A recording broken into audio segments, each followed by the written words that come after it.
আসসালামু আলাইকুম। হ্যালো বন্ধুরা, তোমরা কেমন আছো? আশা করি তোমরা ভালো আছো। আমি আলহামদুলিল্লাহ ভালো আছি। আমার শখের কিচেনে তোমাদের সবাইকে স্বাগতম। প্রতিদিনের মতো আবারও একটি রেসিপি নিয়ে আসলাম, নুডলস রেসিপি। এই নুডলস রেসিপিটা একদম ভিন্নতাভাবে তৈরি করে দেখাবো। এটা কিন্তু বাচ্চাদের টিফিনে বা বড়দের টিফিনেও কিন্তু এটা দেওয়া যাবে। একটাতেই কিন্তু পেট একদম ভরে যাবে।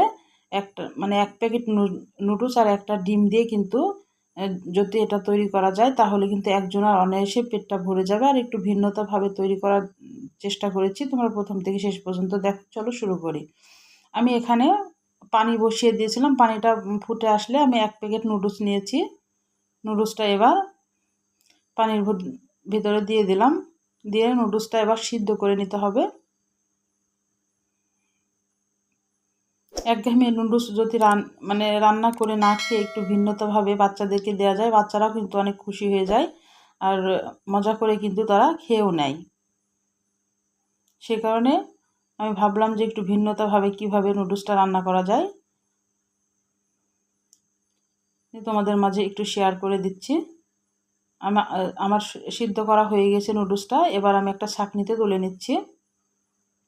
দিয়ে একটু ঠান্ডা করে আমি এবার নিয়ে আসলাম একটা প্লেটে। এখানে কাঁচা মরিচ, কাঁচা পেঁয়াজ দিয়ে দিলাম।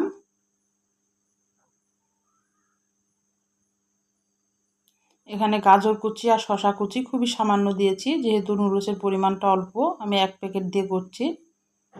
অল্প অল্প করে দিয়েছি। এখানে আরও সবজি অ্যাড করতে পারো, তাহলে কিন্তু বাচ্চাদের কিন্তু সবজি খাওয়ানো হয়ে যাবে, নুডলসটাও খাওয়ানো হয়ে যাবে। আমার হাতের মাথায় সবজি তেমন ছিল না, এই কারণে গাজরটা আর আমি শসাটা দিলাম। এবার নুডলসের যে মশলার প্যাকেটটা থাকে সেই প্যাকেটটা আমি দিয়ে দিলাম। একটু সামান্য স্বাদ মতো একটু লবণ দিয়ে দিলাম। আর একটা ডিম ফেটিয়ে দিয়ে দেবো।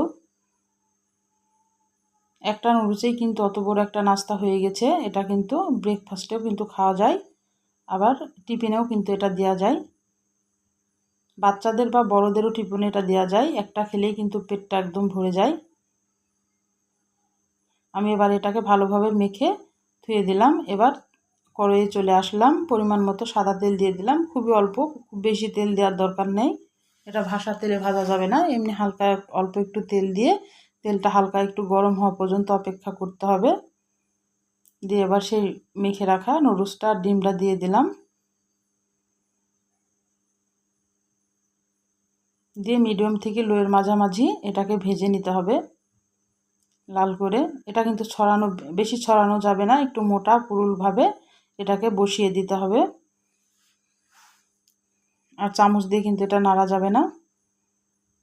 দেখে কিন্তু ডিমের অমলেটের মতো লাগে, এটা খেতেও কিন্তু ডিমের অমলেটের মতো লাগে। আমি এবার ঢাকনা দিয়ে ঢেকে দিলাম। দিয়ে মিডিয়াম থেকে লোয়ের মাঝামাঝি এটাকে এক পিঠ আগে ভেজে নিব। এক পিঠ যখন লাল হয়ে আসবে তখন আমি উল্টিয়ে দেব। দেখো কত সুন্দর উল্টানো হয়ে যাচ্ছে, মনে হচ্ছে ডিমের অমলেট বানাইছি। এটা খেতেও কিন্তু অসম্ভব মজা হয়েছিল, বোঝা যাচ্ছিল না যে এটা নুডলসের কিছু।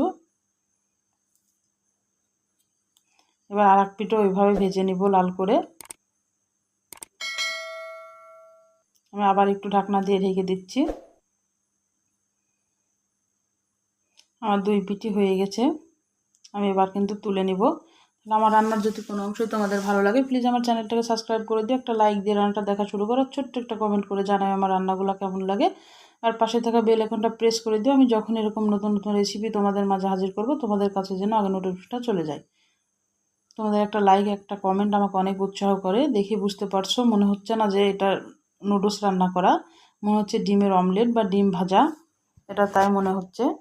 বাচ্চারা কিন্তু ডিম ভাজা বলেই কিন্তু অনায়াসেই খেয়ে নিবে, কিছুই বলবে না। আর একটু ভিন্নতাভাবে দিলে কিন্তু বাচ্চারা অনেক খুশি হয়ে যায়। এই কারণে মাঝে মধ্যে একটু ভিন্নতা তৈরি করার চেষ্টা করি।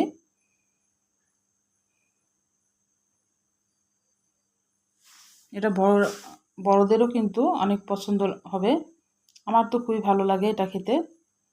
আমি একটু কেটে দেখাচ্ছি ভিতরটা কত সুন্দর হয়েছে।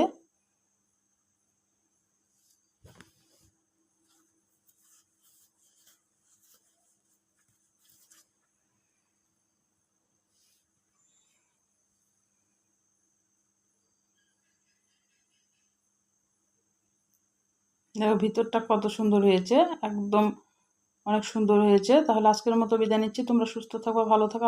আবার কোনো নতুন রেসিপির সাথে হাজির হবো। আল্লাহ হাফেজ।